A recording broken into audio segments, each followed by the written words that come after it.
আমার কিন্তু বাচ্চা কাচ্চা বেশ ভালোই লাগে। সত্যি সত্যি বাবা হলে মন্দ হবে না, কি বলো? উনি যেভাবে বলে গেলেন সেভাবে তোমার যত্ন নেব, মাথায় তুলে রাখবো, হাত পাও টিপে দেব। মাথা ধরলে আর কিছু বলতে পারলো না। তিতির বলে উঠল, আমি কিন্তু এবার সত্যি সত্যি মেরে ফেলবো আপনাকে। কথাটা তিতির দাঁতে দাঁত চেপে বলে উঠল। খেয়াল রাখলো গলার আওয়াজ যেন ভেতরে অবধি না যায়। এদিকে বকা খেয়েও আরাপে ঠোঁট দুটো সরে গেল। চাপা গলায় বলল, খালি হাতে মারবে কি করে? তুমি চাইলে আমি বটি জোগাড়ও করে দিতে পারি। তখন আমি যখন কাছে আসবো তখনই আমার দিকে তেড়ে আসবে। আহা, কি রোমান্টিক দৃশ্য! তিতির এবার বলে উঠল, আপনাকে মারতে আমার বটি লাগবে না, আমি একাই যথেষ্ট। তো সামনে চলবেন, ওকে? আরাফের অবশ্য এতে কিছু গেল এলো না। সে তো ঠোঁটে ঠোঁট টিপে ভেজা শরীর নিয়ে আরেকটু ঝুঁকে এলো তিতিরের কাছাকাছি। পরপর বলে উঠল, তা যা বলছো বউ, সাথে কি আমি তোমার বাচ্চার বাবা হতে চাই? এই জন্যই তো। কথাটা শেষ হওয়ার আগেই বড়সড় চোখে চাইল তিতির। বলে উঠল, আপনাকে তো আমি। ঢোক গিলে দু কদম পিছিয়ে গেল আরাপ। নিরাপদ দূরত্বে দাঁড়িয়ে বলে উঠল, না মানে বাবা হলে বেশ একটা ইয়ে ইয়ে ভাব হয়ে থাকতাম তখন, গম্ভীর গম্ভীর। আর ছানাপোনারা উঠতে বসতে আমাকে সালাম টুকতো, তাই বলছিলাম আর কি।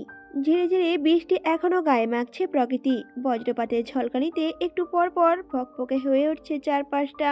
মুহূর্তে আবার অন্ধকার ঢেকে যাচ্ছে সবটা। শীত শীত অনুভূতিতে জড়সড় হয়ে বসে আছে তিতির।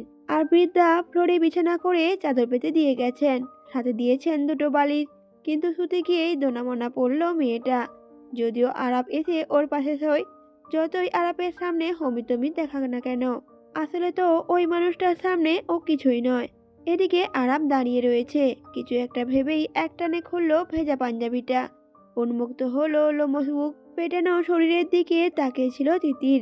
দু ঢোক গিলেই চোখ দুটো নামিয়ে ফেললো তৎক্ষণাৎ। হাঁটু জোড়া গুটিয়ে আনলো অল্প করে। ধীর পায়ে এগিয়ে এসে ওর গালে হাত রাখলো আরাপ। পাশে বসলো হাঁটু মুড়ে, ঠিক তিতির যেভাবে বসেছে। অবাক মেয়েটা ঘুরে চাইলেও আরাপ বলে উঠল তখন, তোমার কি সত্যি সত্যি জ্বর এলো নাকি বউ? মুখটা কেমন লাল লাল হয়ে আছে, গালটাও গরম। তড়িৎ গতিতে হাতটা সরিয়ে ফেলল তিতির। মুখটা ঘুরিয়ে চাইলো অন্য পাশে। তারপর তিতির আরাপকে বলে উঠল, খালি গায়ে এত কাছে ঘেঁষার কি আছে? একটু দূরে দূরে বসতে পারেন না, গরম লাগছে আমার। তিতিরের কথা শুনে অমনি ফিচের হাসলো আরাপ, বুঝে ফেললো উষ্ণ গালের রহস্য। এদিকে আরাপের এতটা কাছে আসায় তিতির বেশ আড়ষ্টই হয়ে পড়ল। মেয়েটা ধরে বসতে নিলেই উঠে দাঁড়ালো আরাপ। পর্দা টেনে দিল বারান্দার। পরপর এসে বসলো সামনাসামনি। পেশিবহুল হাত দুটো তিতিরের পাশে রেখে বক্ষ ভাঁজে আটকে ফেললো মেয়েটাকে। যেন নীরবে জানান দিল, বউ পাখি, তোমার পাওয়ানো সব রাস্তাই তো বন্ধ। তিতিরের শ্বাস আটকে এলো হঠাৎ। এই মুহূর্তে মনে হলো সত্যি সত্যি যদি একটা বডি থাকতো তাহলে ভালোই হতো। এই 6 ফুট মানুষটার সামনে খালি হাতে বড্ড দুর্বল সে। পরাস্ত আর লাজুক চোখে সোজাসুজি তাকানো যে তার মরণ সমান। অধৈর্য হলো আরাপ। ঢোক গিলে ঠোঁট বাড়ালো তিতিরের গলায়। একেবারে আরাপের ঠোঁট যখন ঘাড় ছুঁই ছুঁই, তখনই কোথাও জোরে একটা তীব্র বাজ পড়ল। বাজে তীব্র শব্দে অন্তরাত্মা কেঁপে ওঠার জোগাড়। আরাপের হুঁশ ফিরল তখন যেন। তিতিরের থেকে সরে যেতে নিলেই তখনই দুটো হাত জড়িয়ে ধরল আরাপের চওড়া পিঠ। এতক্ষণ দাপিয়ে পেরানো অলিঙ্গ যেন থমকে গেল হঠাৎ। কানে ভেসে এলো মিহি কারো কণ্ঠস্বর, আমাকে ছেড়ে যাবেন না প্লিজ। বুকে লেপড়ে রইল তিতির, চোখ খিচে বন্ধ করে। বাজের শব্দ ছোটবেলা থেকেই অপছন্দের তার। ভয়ের একমাত্র কারণ, সেখানে একটা ভরসা হাত হুট করে উঠে এলো ও চুলের উপর। অধিকারী স্বরে ফিসফিস করে আওড়ালো আরাপ, বেঁচে থাকতে তোমাকে ছেড়ে যাওয়ার কথাও ভাবার দুঃস্বপ্ন। সে রাতে পুরোটা সময় থেমে থেমে বৃষ্টি হলো। মেঘের আড়ালে নীরবে বসে রইল চাঁদরা। কিন্তু আর নীরবে বসে থাকতে পারল না তিতির। আরাপের বুক থেকে উঠে বসেই আদেশ ছুড়ল আরাপকে, দেখি ঘুরে বসুন তো। আরাপ তো হতভম্বই হয়ে গেল। আরাপ ঘুরে বসতেই হাঁটুতে ভর দিয়ে ওর পিছনে দাঁড়ালো তিতির। পরপর শাড়ির আঁচল দিয়েই মুছে দিল ভেজা চুলগুলো। তখনও হতভম্ব হয়ে হড়বড়ালো আরাপ, তুমি শুধু শুধু কষ্ট করছো, এটার কোনো দরকার ছিল না। আমার ছোট ছোট চুল এমনিতেও শুকিয়ে যেত। কাজের পাকে বেশ মুরব্বীদের মতো ধমকে উঠল তিতির। বলে উঠল, চুপ, বৃষ্টিতে কি শুধু আমি ভিজেছি? আপনি তো ভিজেছেন, আমার জ্বর হলে আমি একা ভুগবো, কিন্তু ভেজা চুলে আপনার জ্বর এলে গোটা দেশ ভুগবে। আরাপের এবার বিস্ময় কমলো, আনন্দ জুড়ে ভেসে উঠলো এক ফালি মুগ্ধতা। থেমে থেমে আওড়ালো আরাপ। তার মানে তিতি সদাগর শেষ পর্যন্ত তার বরের কথা ভাবছে। তিতি জিভ কাটল মনে মনে, কণ্ঠে জড়তা ঠেলে বলে উঠল, মোটেও না। এমনিতেও তো আপনি কাজ টাজ কিছু করেন না দেখি, যেভাবে গায়ে হাওয়া লাগিয়ে ঘুরে বেড়ান। কেন যে মানুষগুলো আপনাকে ভোট দিয়ে নেতা বানালো কে জানে। তাই যাতে অসুস্থ হওয়ার বাহানার কাজে ফাঁকি দিতে না পারেন, সেই জন্যই ব্যবস্থা করছি। আর আপনি নিঃশব্দে হেসে গেল শুধু। তিতির এই বকাঝকাগুলো মেনে নিলেও নির্দ্বিধায়, তারই তো বউ, বকুক যত ইচ্ছে। জানালার ফাঁক দিয়ে নরম রোদ এসে পড়ল তিতিরের মুখের ওপর। তখনই তিতির আড়মোড়া ভেঙে উঠল। ঘুম ঘুম চোখে দুহাত দুদিকে ছড়িয়ে শ্বাস নিতে নাসারন্ধ এসে ভিড়ল ভেজা মাটির গন্ধ। চোখ মিলল তিতির, আলোটুকু দৃষ্টিতে সয়ে আসতেই মাথার উপর দৃশ্যমান হলো টিনের ছাউনি, আর তার সাথে কাঠের বেড়া। একটা ছোট্ট ঘর। মুহূর্তেই সবকিছু ভেসে উঠল। সেই তুমুল ঝড় বৃষ্টির কথা, বাড়ি ফিরতে না পারায় আরাপের সাথে কাটানো আরেকটি রাত, আরো একটি রাত। ভেতরে ভেতরে আঁতকে উঠল ভীতু তিতির। বাবা এতক্ষণে নির্ঘাত জেগে গেছে, এতক্ষণে বাড়িময় খোঁজ পড়েনি তো ওর? না, আর ভাবনায় কুলালো না মস্তিষ্ক। সবকিছুই যেন শূন্য শূন্য লাগলো।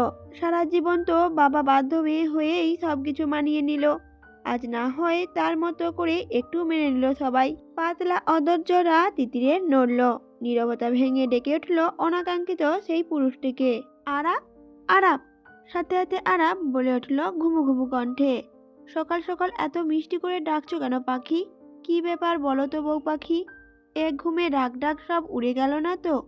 সাথে সাথে কোনো উত্তর করলো না তিতির। আরাপ আবার বলে উঠল, নাকি আবার স্বপ্ন টপ্ন দেখলে আমাকে নিয়ে? এক minute, wait, let me guess. আরাপ কিছু একটা ভাবনার জন্য থামলো, তারপর কিছুটা নাটকীয় ভঙ্গিমায় থেমে থেমে বলে উঠল, বাই এনি চান্স স্বপ্নে তুমি আবার আমায় চুমুটুমু খাচ্ছিলে না তো? আর সেই জন্যই কি অমন মাখো মাখো ডাকের আবির্ভাব? তিতিরের এবার রাগ হলো বড্ড। একটা সামান্য ডাক নিয়ে অমন ঘুরিয়ে পেঁচিয়ে খোঁটা মারায় ফুরফুরে মেজাজটা কর্পূরের মতো উড়ে গেল। কিছু সেকেন্ডের মাঝেই মাথায় টের পেল, যেটাকে রাগ ভেবেছিল সেটা আসলে রাগ নয়। কিশোরী মনে ক্রমশ বাড়তে থাকা অভিমান। আশ্চর্য, আরাপের সাথে কি তার ভালোবাসাবাসী সম্পর্ক নাকি যে অভিমান করবে সে? প্রশ্নের উত্তর খুঁজে না পেয়ে তিতির পাশ ফিরে তাকাতেই চমৎকার করে হাসলো আরাপ। এক হাঁটু ভাঁজ করে অন্যদিকে পা ছড়িয়ে বসেছে, ডান হাতটা অলস কায়দায় ফেলে রেখেছে হাঁটুর ওপর।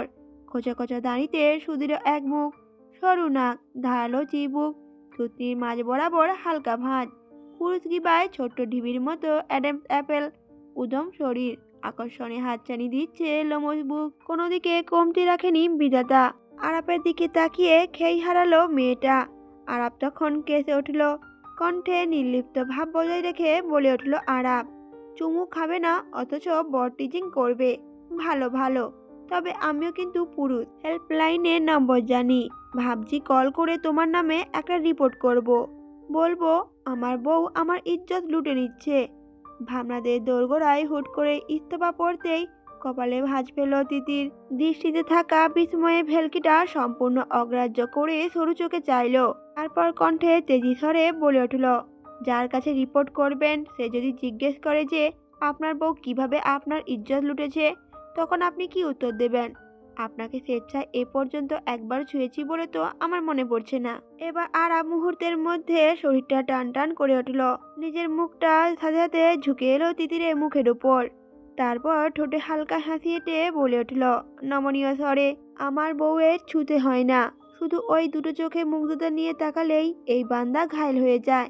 তাই বলছি, নিজের ভালো চাও তো এভাবে তাকিও না বউ পাখি, কখন কি করে ফেলবো ঠিক নেই। রুদ্ধশ্বাসে প্রকট হলো তিতিরে অক্ষি যুগল। বাঘ হারালো আরাপের ঘায়ল করা সেই চোখগুলো। ঠোঁট জোড়াও কিঞ্চিত ফাঁক হলো সব বিস্ময়ে। ভোরে শীত বাতাসটা নাড়িয়ে দিয়ে গেল ভেতর অবধি। তখনও আরাপ বসে রয়েছে তার দিকে তাকিয়ে। আরাপ এবার বলে উঠল, তোমাকে এই মুহূর্তে দেখে কি মনে হচ্ছে জানো? খানিকটা ঘোর খানিকটা বাস্তবে দোলাচলে পড়েছিল তিতির। আরাপের কোনো সত্তাটা যে আসল, সেটা প্রশ্নের গলায় চেপে ধরে রেখেই পাল্টা জিজ্ঞেস করে বলল তিতির, কি মনে হচ্ছে? প্রতি উত্তরে আরাব বলে উঠল, মনে হচ্ছে, অ্যাকচুয়ালি মনে হচ্ছে না, আম ড্যাম শিওর তুমি আমার প্রেমে পড়েছ।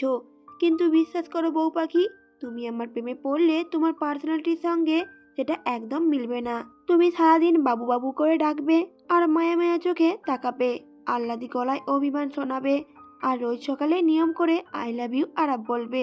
এটা ভাবতেও না আমার কেমন জানি জ্বর জ্বর লাগছে, হাত পা ঝিমঝিম করছে, শরীর তো ঠান্ডা হয়ে আসছে। বিশ্বাস না হলে তুমি একটু ধরে দেখো।